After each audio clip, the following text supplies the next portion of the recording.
गुरुदेव की जय। बंदी छोड़ कबीर परमेश्वर जी की जय। बंदी छोड़ गरीबदास जी महाराज जी की जय। स्वामी राम देवानंद जी गुरु महाराज जी की जय। सर्व संतों की जय, सर्व भक्तों की जय, धर्मी पुरुषों की जय। श्री काशी धाम की जय, श्री छुड़ानी धाम की जय, श्री करौथा धाम की जय, श्री बरवाला धाम की जय। सत साहिब। ग्रीव नमो नमो सतपुरुष को नमस्कार गुरु के नहीं। सुर नर मुनि जन साधुआं संतों सर्वसदी नहीं। सतगुरु साहेब संत सब दंडोतम प्रणाम। आगे पीछे मध्य हुए तिनको जा कुर्बान। नराकार निर्विषम काल जाल भयभंजनम निर्लेपम निज निर्गुणम अकलनो बेशुंदनम। सोहम सुरति समाप्तम सकल समाना निर्तलय।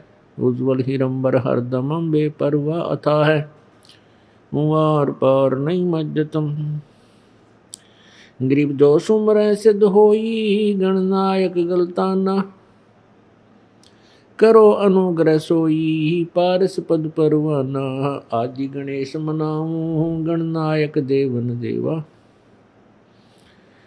चरण कमल लो लाऊं आदंत करूं सेवा। परम शक्ति संगीतम ऋषि दाता सोई। अवगत गुण अतीतम सत्य पुरुष निर्मोही। जगदम्बा जगदीशम मंगल रूप मुरारी। तन मन अर्पों शीसम भक्ति मुक्ति भंडारी। सुर नर मुनि जन ध्यावे ब्रह्मा विष्णु महेशा। शेष मुगावे पूज्य आदि गणेशा। इंद्र कुबेर सरीखा वरुण धर्म राय जावे। समरस जीवन जी का मन इच्छा फल पावे। 33 कोटि अधारा ध्यावे शेष 88। उतरे भव जल पारा कट है यम की फांसी। 33 कोटि अधारा ध्यावे शेष 88। उतरे भव जल पारा कट है यम की फांसी। सत साहिब। कर जोरूं विनती करूं धरूं चरण पर शीस। गुरु जी नाम देवानंद जी महाराज ने दियो नाम बख्शीश। कोटि कोटि सिजदा करूं कोटि कोटि प्रणाम। चरण कमल में राखियो मैं बांजी जाम गुलाम। कुत्ता तेरे दरबार का मोतिया मेरा नाम। गले प्रेम की जेवड़ी जांखे चोवा जाऊं मैं। तो करो तो बावड़ू दूर दूर करो तो जाऊं। जो राखो तो ही रहूं जो देव सो खाऊं। गुरु बड़े गोविंद से मन में देख विचार। हरि सुमरे वो वार हैं गुरु सुमरे हो पार। 7 द्वीप 9 खंड में गुरु से बड़ा ना कोई। करता करे ना कर सके गुरु करे सो होए। जय इब के सतगुरु मिले सब दुख आखुरो। चरणों ऊपर शीश धरूं कहूं जो कहनियो। कबीर साईं मिलेंगे पूछेंगे कुशलात। आद अंत की सब कहूँ, अपने दिल की बात, गुरु जी तुम ना भूलियो।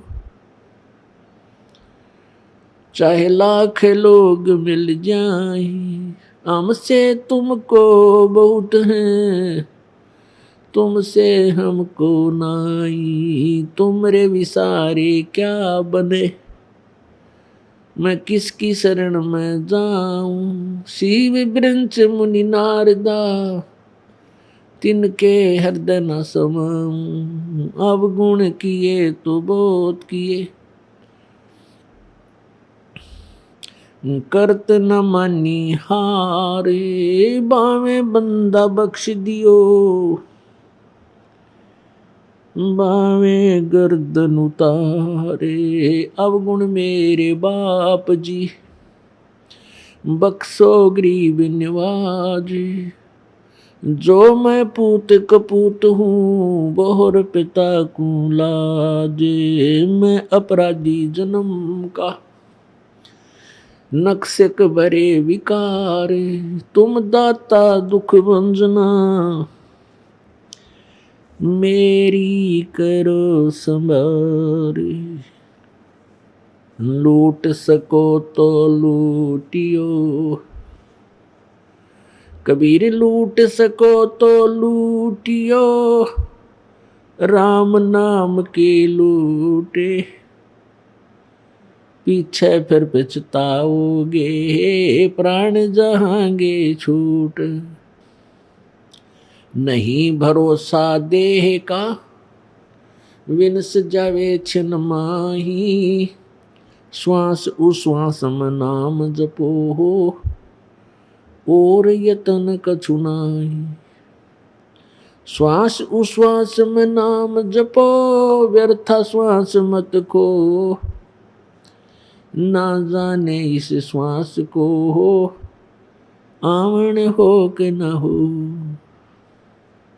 मानुष जन्म दुर्लभ है, मिले न बारंबार, तरवर से पत्ता टूट गिरे वो बोर न लगता डार। बंदे तू कर बंदगी, जय चावे दीदार, अवसर मानुष जन्म का भाई, मिले न बारंबार। मानुष जन्म पाय के, नहीं रटे हरि नाम, जैसे कुआ जल बिना फिर बनवाया क्या काम। वो पृथ्वीपति चकवे गए, जिनके चक्र चलंत, रावण सरीखे कौन गिने, ऐसे गए अनंत। सर्व सोने की लंका होती, रावण से रणधीरम, एक पलक में राज विराजीव, जम के पड़े जंजीरम। दरियो दुर्योधन से राजा होते, संग इकोतर बाई, 11 अक्षौणी संग चले थी, देही गीद न खाई। 60,000 सगड़ के होते, कपिल मुनि सुवर खाए, एक सपुत्र उतान पात का, परमात्म पद पाए। काशीपुरी कबीरा होते, ताहे लखोरे भाई, केसों से बन जा रे जिसके 9 लख बालद आई। परमपिता परमात्मा कबीर देव, कबीर परमेश्वर, बंदी छोड़ कबीर साहेब,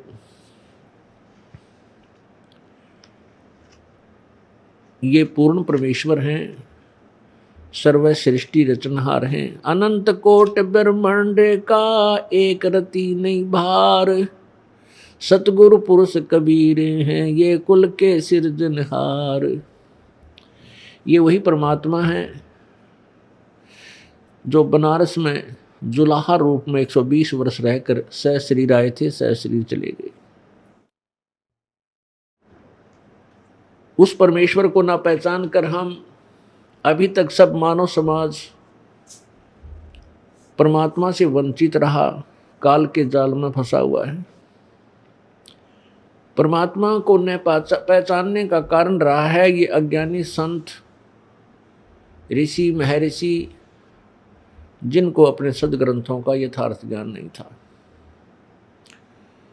परमेश्वर कबीर देव ने, सच्चिदानंद घन ब्रह्म ने स्वयं आकर के, सहशरीर आकर के 120 वर्ष बनारस में रह करके अपनी महिमा की वाणी, अपनी जानकारी कबीर वाणी द्वारा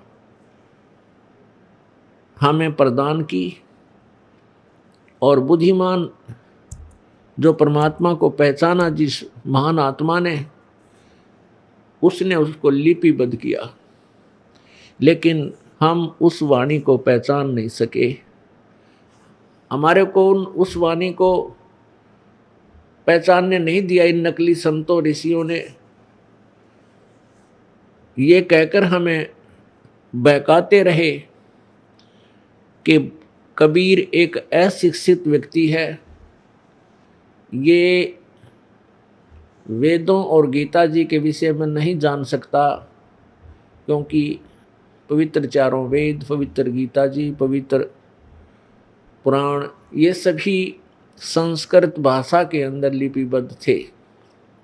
और परमेश्वर ने अपनी सिंपल लैंग्वेज में, साधारण भाषा में वही तत्वज्ञान जो पवित्र वेदों में, चारों वेदों में, पवित्र श्रीमद् भगवत गीता जी में, पवित्र पुराणों में जो लिखा हुआ है, वही अपनी सिंपल लैंग्वेज में, साधारण भाषा में लिखवाया था, बोला था।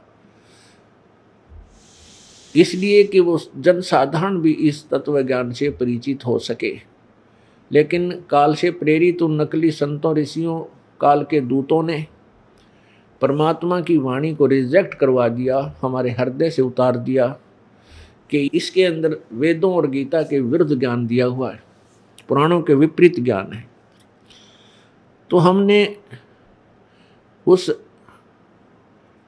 अमर वाणी को विशेष ध्यान से नहीं पढ़ा, ना देखा, और उनकी इस टिप्पणी को सत्य माना, इस कथन को हमने सत्य मान लिया कि कबीर जी संस्कृत भाषा से अपरिचित होने के कारण सदग्रंथों के ज्ञान से अपरिचित है। इसलिए उन परमेश्वर ने जो बताया था, क्या बताते थे प्रभु परमेश्वर कबीर देव जी? अपनी महिमा आप बताया करते थे। 3 लोक का राज है ये ब्रह्मा विष्णु महेश, ऊंचा धाम कबीर का वाणी बेरे विदेश। कि तुम्हारे ब्रह्मा विष्णु महेश जी का 3 लोक में प्रभुता है, एक एक विभागीय मंत्री हैं। श्री ब्रह्मा जी रजगुण विभाग के, श्री विष्णु जी सतगुण विभाग के, श्री शिव जी तमोगुण विभाग के मंत्री हैं। ये 3 लोक पर इनका राज है। कौन से लोक हैं वे? स्वर्गलोक, ये अपना पृथ्वी लोक, और एक पाताल लोक जो नीचे है। इन 3 लोकों के प्राणियों के ऊपर इनका इतना अधिपत्य है कि जैसे ब्रह्मा जी के रजोगुण से प्रभावित होकर सभी प्राणी संतानोत्पत्ति करते हैं और यहाँ की सुख सुविधाओं की तरफ दौड़ते हैं। श्री विष्णु जी के सतोगुण के प्रभाव से एक दूसरे में ममता मोह जबरदस्त ढंग से जकड़ी हुई है, ताकि हम यहाँ से हिले नहीं, हमारी यहाँ से आस्था हटे नहीं और यही फंसे रहें। और तीसरे श्री शिव जी के तमोगुण के आधार से आप देख ही रहे हो कितने अच्छा प्रेमी हो, कितना अच्छा प्यारा मित्र हो, रिश्तेदार हो, पति पत्नी हो, 1 मिनट में झगड़ा करके और 10 दिन ना बोले या लट्ठम लट्ठा कत्लेआम हो जा। तो ये यहाँ इतना इनकी प्रभुता है। तो परमेश्वर कबीर देव का ऊंचा धाम, कबीर का, इनसे ऊपर वो स्थान है, सत्यलोक है कबीर भगवान का, कबीर देव का, सत्य पुरुष का, उस सच्चिदानंद घन ब्रह्म का। तो पुण्यात्माओं, हम अभी तक विचलित रहे, हम प्रभु की डेफिनेशन से भी परिचित नहीं, प्रभु की परिभाषा से भी अपरिचित रहे। अब इस दास को परमेश्वर ने वो अमर ज्ञान दिया, वो खजाना दे दिया, जिसको अब समझने के बाद वो तत्व ज्ञान दिया है, जिसको जानने के उपरांत हम परमात्मा को पहचान सकते हैं। और ये वो अनमोल खजाना है जो अपने ही घर में दबा हुआ था, अपने सदग्रंथों में भी लिखा हुआ था, लेकिन हम परमात्मा के संकेत को समझ नहीं सके। जैसे गीता जी अध्याय नंबर 8 के श्लोक नंबर 13 में गीता ज्ञान दाता कहता है कि मेरा एक ओम नाम है, और जो इसका अंतिम समय में भी जो इसका स्मरण करता हुआ शरीर छोड़कर जाता है, यानी आखिरी सांस तक मेरी ही भक्ति करता है, तो परम गति को प्राप्त होता है। और गीता ज्ञान दाता ने 7वें अध्याय के 18वें श्लोक में अपनी परम गति को अनुत्तमाम अति अश्रेष्ठ कहा है, घटिया बताया है। क्यों बताया है? क्योंकि 4थे अध्याय के 5वें श्लोक में गीता ज्ञान दाता कहता है, अर्जुन तेरे और मेरे बहुत जन्म हो चुके हैं, तू नहीं जानता, मैं जानता हूँ। क्योंकि जन्म मृत्यु गीता ज्ञान दाता की भी है, ब्रह्मा विष्णु महेश जी की भी है, और ब्रह्म की भी है, पर ब्रह्म की भी है। गीता ज्ञान दाता ब्रह्म है, लेकिन वो पूर्ण परमात्मा, पूर्ण ब्रह्म, सत्य पुरुष कबीर देव है, उसकी जन्म मृत्यु नहीं है, वो अजरो अमर है। इसलिए 15वें अध्याय के 4थे श्लोक में कहा कि अर्जुन, जब तुझे तत्वदर्शी संत मिल जाए, उसके पश्चात उस परमेश्वर के उस परम पद की खोज करनी चाहिए, जहाँ जाने के बाद प्राणी कभी लौटकर संसार में नहीं आती, अर्थात पूर्ण मोक्ष प्राप्त कर लेते, सदा के लिए जन्म मृत्यु से रहित हो जाते। और जिस परमेश्वर ने सर्व ब्रह्मांडों की रचना की है, संसार रूपी वृक्ष की जिसने ये रचना की है, और मैं उसी की शरण में हूँ, गीता ज्ञानदाता कहता है। इसलिए 18वें अध्याय के 62वें श्लोक में कहा कि अर्जुन, तू सर्व भाव से उस परमेश्वर की शरण में जा, जिसकी कृपा से तू परम शांति और शाश्वतम स्थानम, अर्थात उस सनातन परम धाम, उस सतलोक को प्राप्त होगा। सतलोक माने सच्चा लोक, रित धाम, सच्चा लोक, जो कभी सतधाम, सत्यलोक, जिसको जो कभी नष्ट नहीं होता। पुण्यात्माओं, इसलिए गीता अध्याय नंबर 7 के श्लोक नंबर 18 में अपने वाली साधना को भी अनुत्तमम बताया है, घटिया बताया है, क्योंकि और परमात्मा है कोई जिसकी भक्ति से पूर्ण मोक्ष होता है। इसलिए गीता अध्याय नंबर 17 के श्लोक नंबर 23 में कहा है कि उस परमेश्वर के पाने का, उस सच्चिदानंद घन ब्रह्म अर्थात पूर्ण परमात्मा परमेश्वर की साधना का केवल ओम तत्सत इति निर्देश है, ब्रह्मण त्रिविध समर्थ है। उस पूर्ण परमात्मा सच्चिदानंद घन ब्रह्म की भक्ति का केवल ओम तत्सत, ये 3 मंत्र का जाप है, जो 3 विधि से इसका जाप सिमरण किया जाता है। और सृष्टि के प्रारंभ में विद्वान पुरुष जो तत्व ज्ञान से परिचित हुए, इसी आधार से अपनी साधनाएं यज्ञ आदि किया करते थे। अपन आत्माओं, कुछ संत जन हरिओम, इस ओम तत्सत के साथ हरि ओम और लगा के अपनी तरफ से ये एक मंत्र बनाकर अपने अनुयायियों को देते हैं। इसका ही रट शुरू करवा दी, हरिओम तत्सत, हरिओम तत्सत, हरिओम तत्सत। ऐसे ऐसे कई पुजारी हमें मिले, उन्होंने बताया कि वो संत ये नाम देता है, वो संत ये नाम देता है, और उनके भूत अंदर प्रवेश है, प्रेत उनके अंदर प्रवेश है, उनकी दुर्गति हो रही है, चक्कर खा के गिर जाते हैं, हंसी आंखें हो जाती हैं। तो क्या कहते हैं? कहते तेरी साधना का फल है नकम्यों, जो टट्टू फल है, आंखें ठहर गई, आंख लाल होगी, मूर्छा आ गई, बोले तेरी साधना, और क्या कहें, तुम्हारी साधना का फल है, भक्ति करो, तुम्हारी सुरती चढ़ गई, तुम्हारी कुंडली खुल गई। मूर्ख बनाने तो अतिरिक्त कुछ भी काम नहीं। ये सब व्यर्थ बातें हैं, क्योंकि इनको ओम तो सीधा मंत्र है। खुद गीता ज्ञानदाता 8वें अध्याय के 13वें श्लोक में कहता है मेरा एक ओम मंत्र है, और उस परमात्मा के पाने के ये तीनों मंत्रों का सहयोग है। ब्रह्म की साधना भी करनी है, और तत्नाम परब्रह्म का मंत्र है, ये कोई सांकेतिक मंत्र है। और सत ये पूर्ण परमात्मा परमेश्वर की भक्ति का मंत्र है, ये सांकेतिक है, ये गुप्त है, ये दास बताएगा। वस्तु कहीं खोजे कहीं, किस विधि लागे हाथ, एक पलक में पाइयो भेदी ले लो साथ। वस्तु कहीं और खोजे कहीं, ढूंढे कहीं, किस विधि लागे हाथ, एक पलक में पाइयो भेदी लीजिए साथ। अब ये अपना खजाना अपने ही घर में, अपने ही सदग्रंथों में विद्यमान है, लेकिन ये सांकेतिक है, और सांकेतिक को भेदी बता सकता है तत्वदर्शी संत ही बता सकता है, अन्य कोई नहीं बता सकता।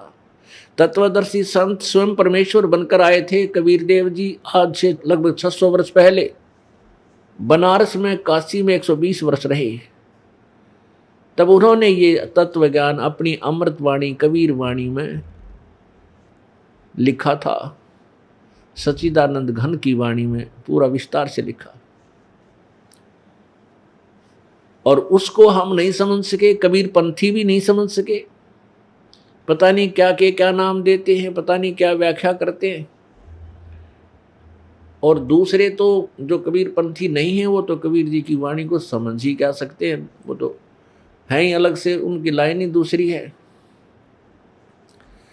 और जो वेदों को शिरोधार्य मानते हैं, वेदों को सत्य मानते हैं, वो वेदों को नहीं समझ सके। हाय हाय, परमात्मा की वाणी है भाई। सतगुरु बिन काहू न पाया ज्ञाना, जो थोथा बुझ छड़े किसाना। भाई गुरु बिन वेद पढ़े जो प्राणी, समझे न सार रहे अज्ञानी। अब प्रसंग चल रहा है कि वस्तु कहाँ खोजे कहाँ, किस विध लागे हाथ, एक पलक में पाइयो भेदी लीजिए साथ। एक समय एक गांव में एक साहूकार रहता था,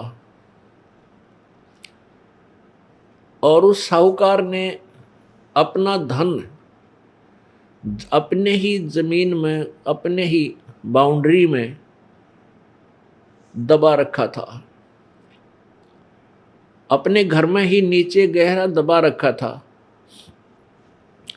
और उसके विषय में अपनी बही में, एक बुक होती थी पहले, बही बोला करते उसको, वो कोरी कापी जिसको कहते हैं ना, प्लेन पेपर की एक नोटबुक सी होती थी, बही बोलते थे उसको। अब बही अब भी है गांव में साहूकारों के पास, जैसे डायरी समझ लो, आजकल डायरी बन गई।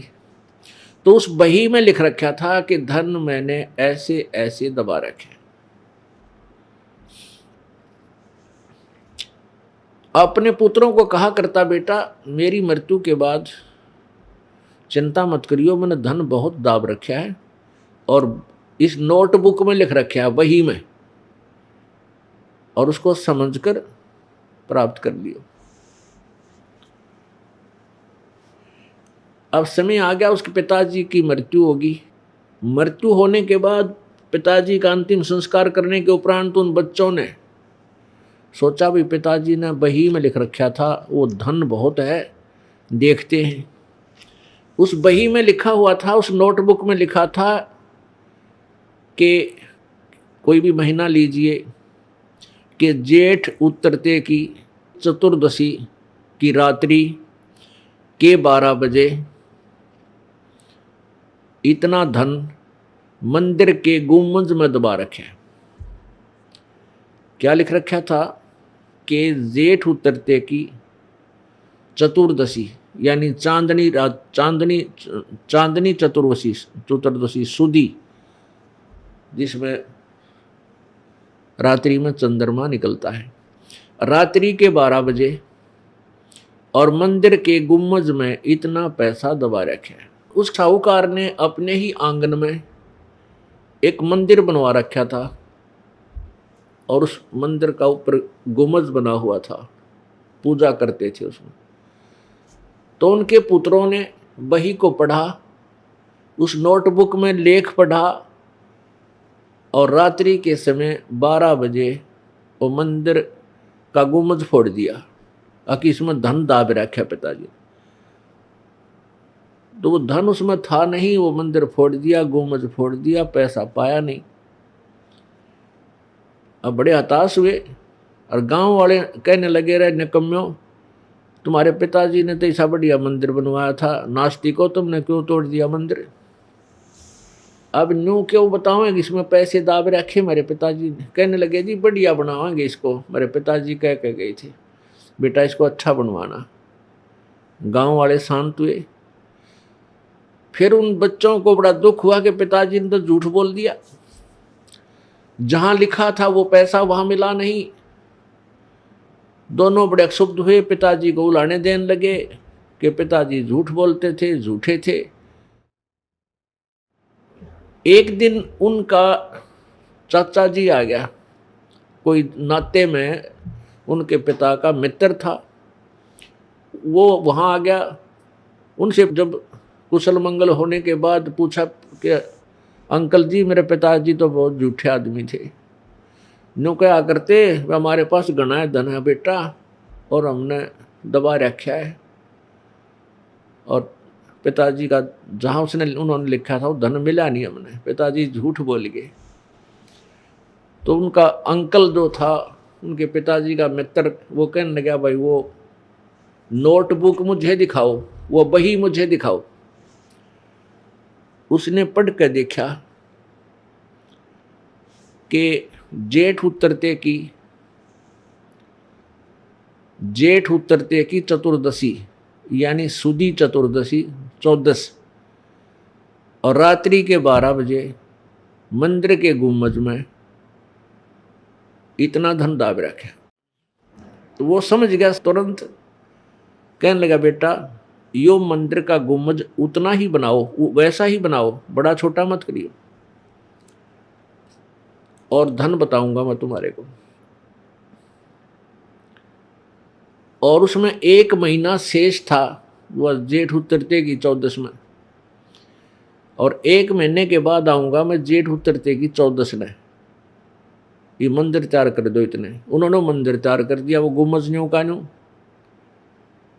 उस दिन आकर के रात्रि के समय उनके अंकल ने, उस ताऊ जी ने, चाचे ने बताया कि जहां चंद्रमा के प्रकाश से मंदिर के गुम्बज की छाया उनके आंगन में जहां थी, उसको निशान लगा दिया कि यहां खोदो। अब वहां रात में खोदा तो धन जो का तो मिल गया। तो ये संत जो हैं ये गुम्बज फोड़नीय हैं, इनको अपने सदग्रंथों का ज्ञान हुआ नहीं और सब ने बकवाद गढ़ रखी है। अब इस दास को परमात्मा ने इतनी बुद्धि दी कि हमने वो स्थान ढूंढ लिया जहाँ यो खजाना था। ये सांकेतिक शब्द हैं, वो सांकेतिक शब्द थे कि जेठ उतरते की 14 रात्रि के 12 बजे और मंदिर के गुम्बज में इतने रुपये दबा रखे। तो बुद्धिमान था, उसने देखा रात्रि के 12 बजे क्यों लिखा, और वह 14 क्या लिखने की जरूरत क्या थी, धन तो कित कद्दे दावे दे लिखने, उसमें फायदा क्या। तो उसने तुरंत हिसाब डाल लिया कि रात्रि के 12 बजे जब चंद्रमा की रोशनी में गुम्बज की जहाँ छाया जाएगी, वो स्थान निर्धारित था, वहाँ धन मिल गया। तो ऐसे है, वस्तु कहाँ खोजे कहाँ, और किसी भी दिला गए हाथ, एक पलक में पाइयो, भेदी ले लो साथ। भेदी, अब तत्व ज्ञान जो तत्वदर्शी संत है, ये भेदी होता है परमात्मा के सदग्रंथों का, उसकी महिमा का। तो पुण्यात्मा ऐसे ये अभी तक ये बिजली गिरी रही, अज्ञान अंधेरा इतना हो गया कि केवल दंत कथाओं पर हम आधारित हो गए। परमेश्वर ने आकर के अपनी अमृतवाणी में वो भेद दिया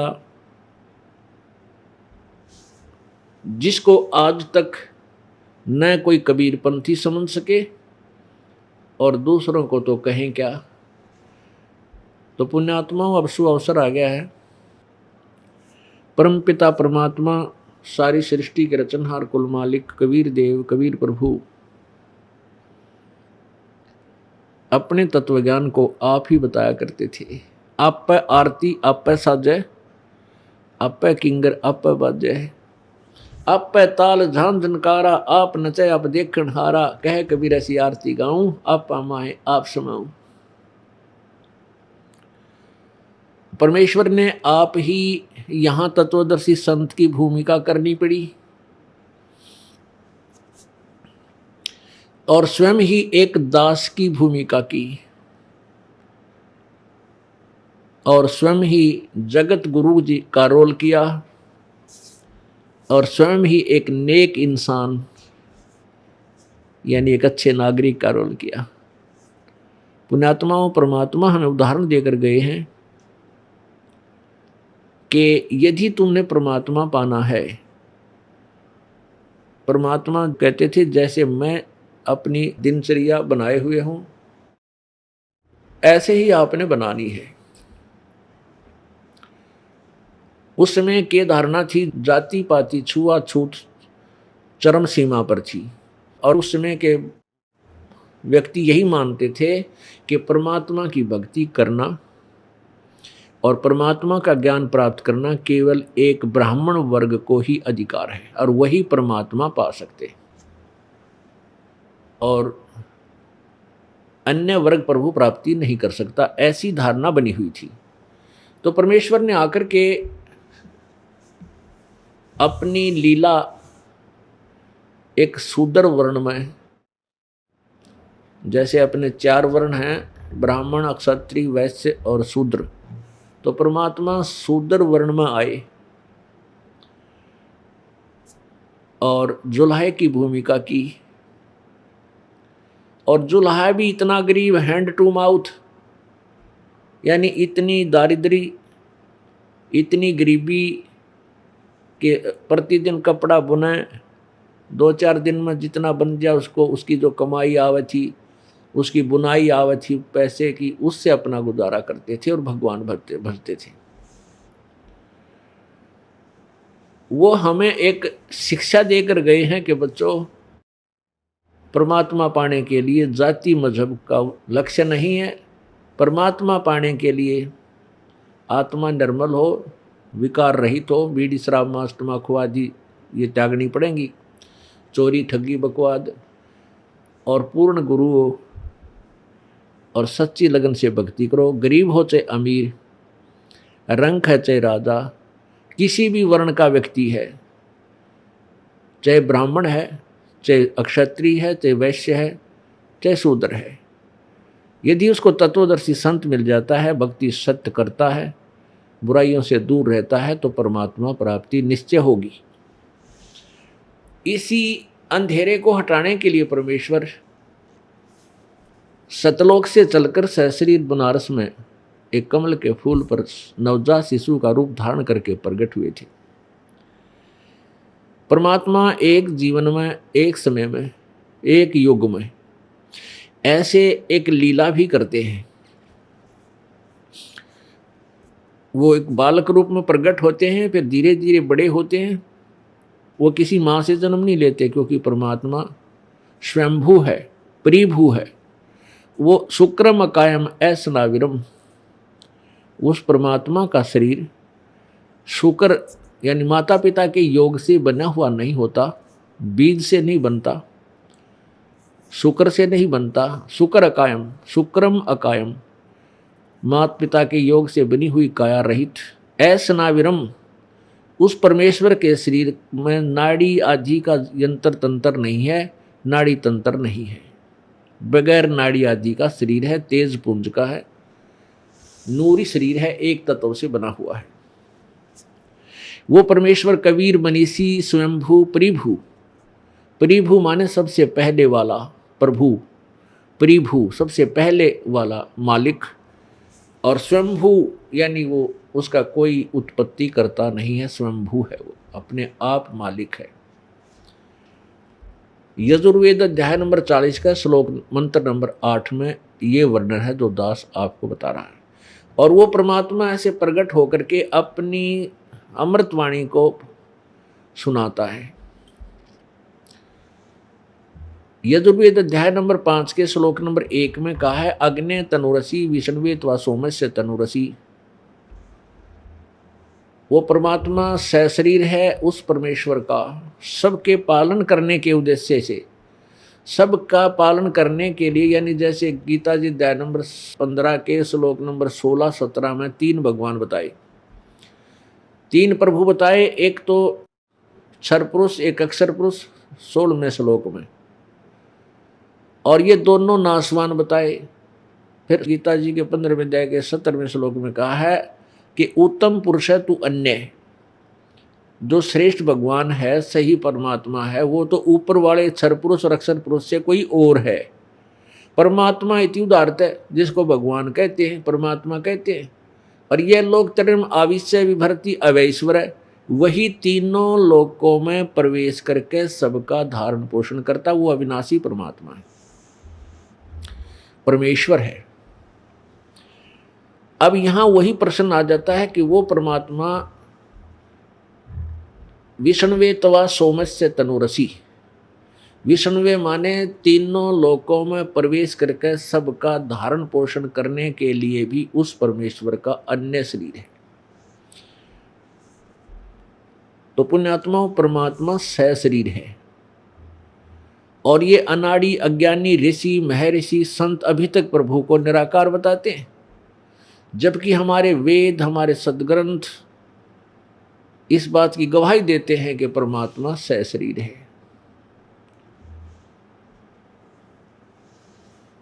इसीलिए तो कहा है कि गुरु बिन काहू न पाया ज्ञाना, जो थो था बुस छड़े किसाना। गुरु बिन वेद पढ़े जो प्राणी, समझे न सार रहे अज्ञानी। उस परमेश्वर ने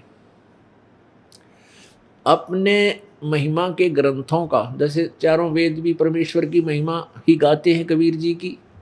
परमेश्वर कबीर जी ने बताया कि वेद मेरा भेद है और मैं ना वेदन के माही, अर्जुन वेद से मैं मिलूं वो वेद जानते नहीं। जैसे गीता जी अध्याय नंबर 4 के श्लोक नंबर 32 में कहा है कि अर्जुन, जो मैंने 25 से लेकर 31 तक तुझे बताया है कि कोई ऐसी पूजा करता है, कोई ऐसी साधना करता है, कोई ऊपर को पैर करके, कोई प्राणायाम करके, कोई डेली पाठ स्वाध्याय करके ही, कोई अहिंसावादी होकर के मुंह पर पट्टी बांध के नंगे पैरा घूमता है, कोई देवताओं की पूजा करता है और उन पूजाओं को पाप नाशक जानकर करता है, अपनी साधना न बढ़िया मान के करता है। लेकिन चौथे अध्याय के 32वें श्लोक में कहा है कि इस प्रकार की बहुत सी विस्तार से और जो वास्तविक ज्ञान है इन साधनाओं के विषय में, वो सच्चिदानंद घन की वाणी में लिखा है। ब्रह्मण मुखे यानी सच्चिदानंद घन, इन्होंने अनुवादकर्ताओं ने चौथे अध्याय के 32वें श्लोक में ब्रह्मण का अर्थ वेद कर दिया। नहीं, ब्रह्मण का अर्थ यहाँ वेद नहीं है। जैसे 17वें अध्याय के 23वें श्लोक में लिखा है ओम तत्सत इति निर्देश है ब्रह्मण त्रिविध समर्थ है, वहाँ इन अनुवादकर्ताओं ने ब्रह्मण का ठीक अर्थ किया है कि सच्चिदानंद घन परमात्मा के प्राप्ति का ओम तत्सत ये मंत्र है। तो वह ब्रह्मण का अर्थ सच्चिदानंद घन ब्रह्म है। तो यहाँ चौथे अध्याय के 32वें श्लोक में ब्रह्मण का अर्थ सच्चिदानंद घन ब्रह्म की मुखे यानी उन्हीं के मुख में से उच्चारित जो मुख्य वाणी है कबीर वाणी, सच्चिदानंद घन की वाणी में वो ज्ञान विस्तार से लिखा है। तो परमात्मा अपनी महिमा का ज्ञान हमें सुनाया करते थे, लेकिन हम उसको समझ नहीं सके। अब क्या बताते हैं, वो सच्चिदानंद घन की वाणी अलग है इन वेदों से, वो वेद है, वो भी वेद है, वो भी एक अलग से ज्ञान है जिसमें चारों वेद, 18 पुराण, उपनिषद आदि सभी का समावेश है।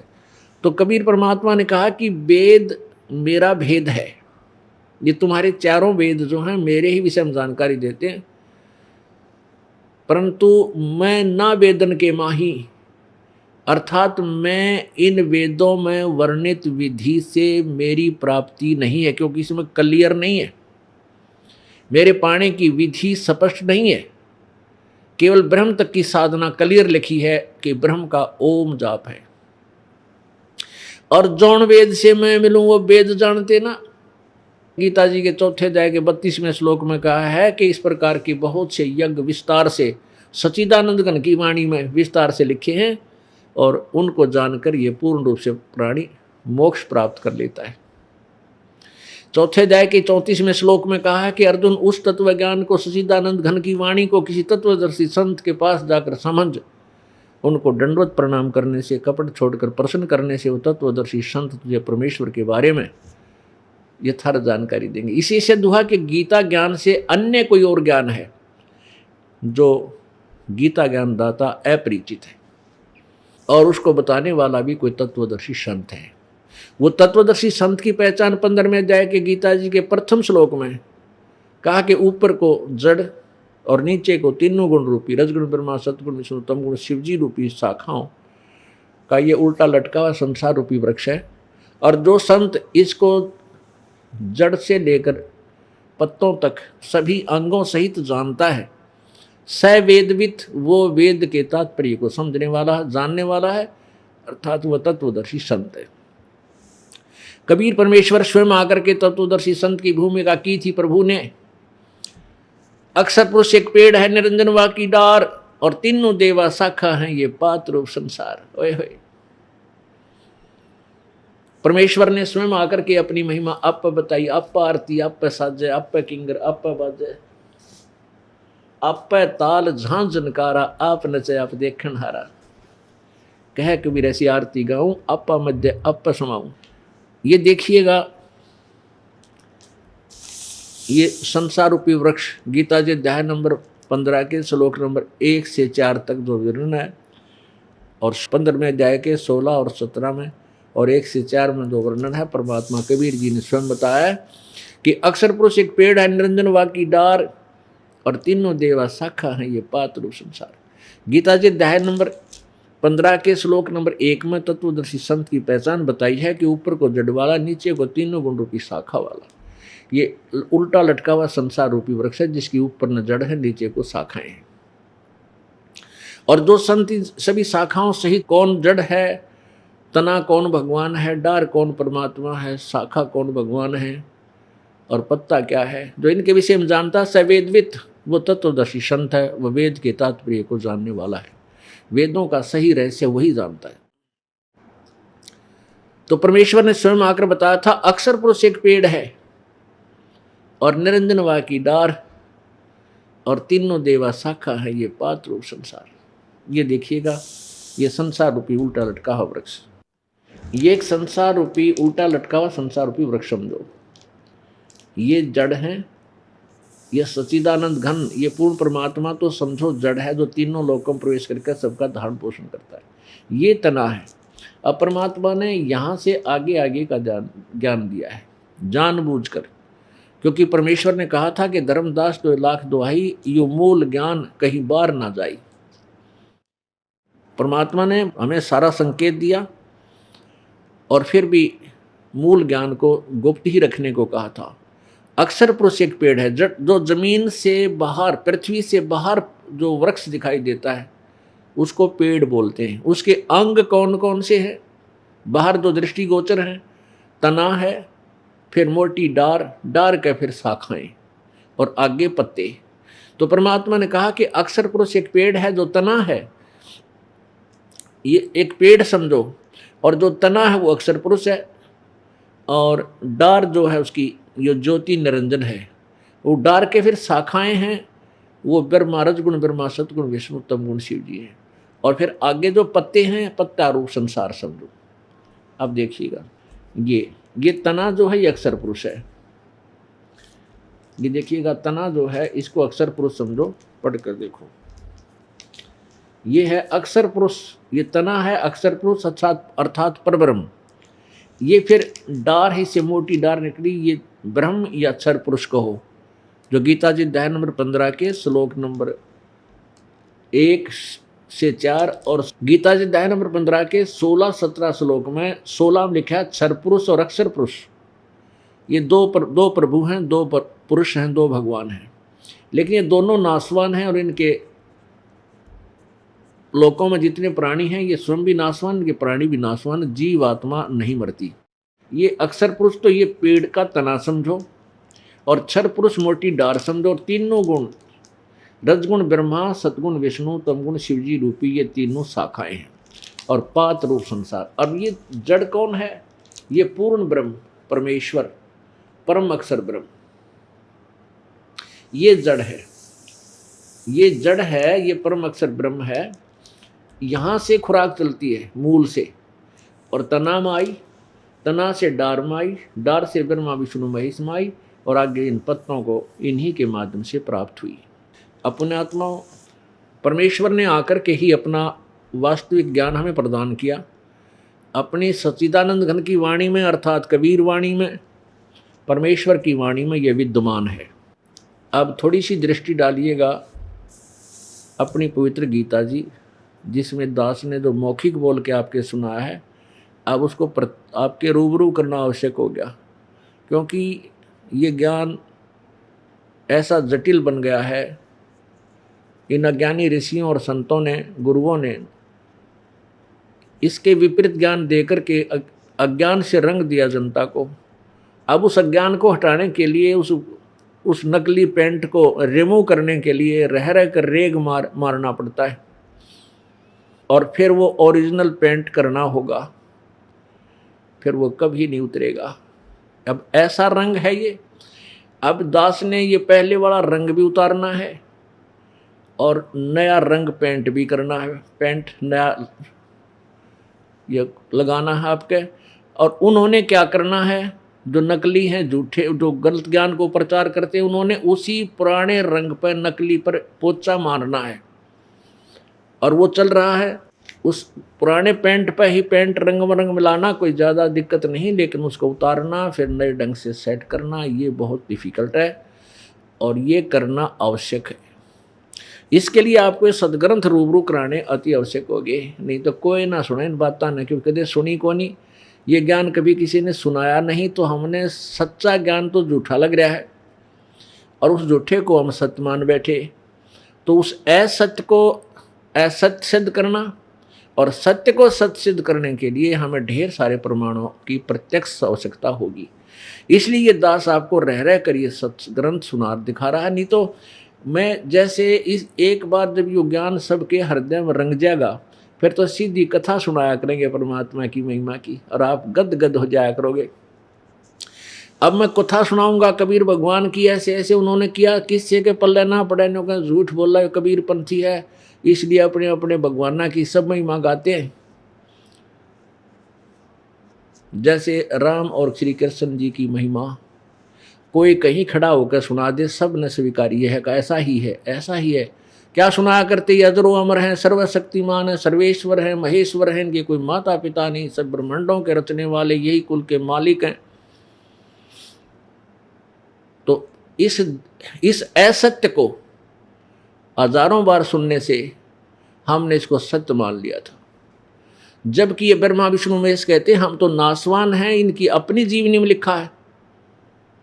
तो पुण्यात्मा, यदि ये सदग्रंथ रूबरू ना कराइए दास, तो कोई ना सुने, इस दास के एक वचन को भी नहीं सुने, और डले मारे, पत्थर मारना, झूठा है, कपटी, हमारे देवताओं को यो जो नासवान बताता है, एक समस्या और पैदा हो जाए। तो इसलिए इस दास ने रह रह कर ये सदग्रंथ आपके रूबरू कराने अति आवश्यक हो गए, ताकि मुझे पत्थर ना पड़े, मुझे धक्के ना लगे। जैसे पुण्यात्मा, इस दास को इन सदग्रंथों की, पवित्र चारों वेद, पवित्र श्रीमद् भगवद गीता, पवित्र पुराण आदि, इन सदग्रंथों की दास को आवश्यकता नहीं थी। ये नहीं कि मैं इनका आदर नहीं करता या इनको गलत मानता हूँ, क्योंकि मुझे वो ज्ञान मिल गया जो इनमें तो है, वो तो है ही है, लेकिन जो इनमें लिखा है कि वो ज्ञान और किसी से पूछो, ये इनकम्प्लीट शास्त्र हैं, ग्रंथ हैं, ऐसे वेद हैं। यजुर्वेद अध्याय नंबर 40 के श्लोक नंबर 10 से लेकर 13 तक स्पष्ट किया है वेद ज्ञान दाता ब्रह्म ने। कि कोई तो परमात्मा को जन्म लेने वाला, उत्पन्न होने वाला कहता है, कोई उत्पन्न न होने वाला कहता है, अर्थात कोई साकार बताता है, कोई निराकार बताता है। उस परमेश्वर के विषय में यथार्थ ज्ञान तो तत्वदर्शी संत बताएंगे, उनसे सुनो।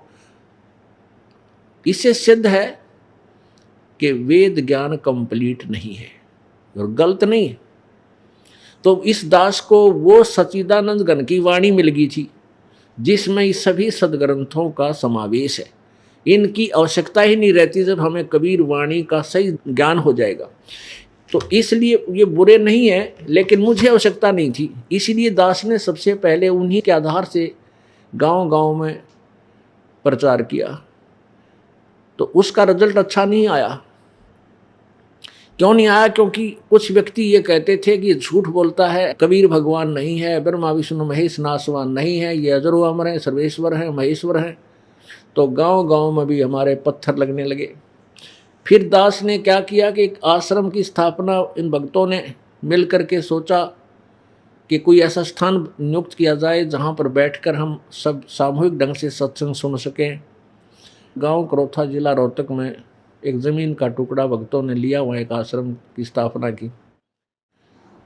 तो वहाँ फिर दास ने एक दिन सोचा कि प्रभु आपकी वाणी अमर है, निर्दोष है, सत्य है, लेकिन आपकी वाणी में लिखा है कि वेद हमारा भेद है, मैं ना वेदन के माही, पर जौन वेद से मैं मिलूँ वह वेद जानते नहीं। परमात्मा आप कह रहे हो कि मेरी महिमा इन वेदों में वर्णित है। यदि आपकी महिमा प्रभु वेदों और गीता जी और पुराणों में मिल जाए, आपके बच्चे आपको पहचान सकते हैं दाता, नहीं तो बिल्कुल नहीं पहचानेंगे, क्योंकि इन अज्ञानियों ने आपके विषय में बहुत भ्रमणा पैदा कर रखी है। ऐसा बहुत बार मन में रह कर आया और विचार भी आया कि परमात्मा आपकी प्रेरणा से, आपकी कृपा से घर भी त्याग गया, नौकरी भी छोड़ दी और ये काम अधूरा रह गया पालिक, इस दास का जीवन व्यर्थ है। कई बार ऐसी प्रेरणा आई, आंखों में आंसू आए, कैसे समझाऊं इन भोली आत्माओं को, आपको भगवान ये नहीं मानने को तैयार हैं। ठीक है, जिनका सुख हो जाता वो तो मान गए, लेकिन ये कोई आधार नहीं है। सुख तो थोड़ा बहुत सुख तो कोई और भी दे देता है। जैसे दादू साहब कहते हैं, और संत सब कूप हैं के तेज रीता नीर, और दादू अगम अपार है, दरिया सच